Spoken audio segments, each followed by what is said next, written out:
How to remove a password from an Excel document. Have you ever had the need to protect an Excel document with a password, but now you don't need it anymore and want to put it away?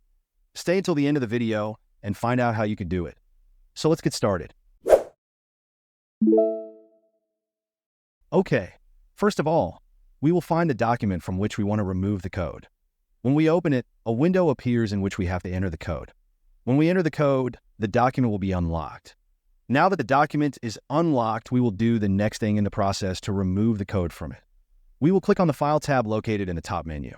Here in the list of options on the left, we will find the Info option and click on it.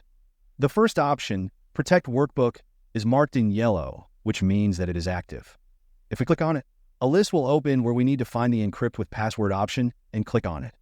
The password we have already entered will appear. All we have to do is delete it and click the OK button. Now save the document and click again to open it. As you can see, the password no longer appears and the document is ready for use.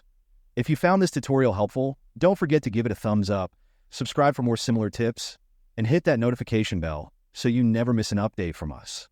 Thanks for watching, and I'll see you in the next one.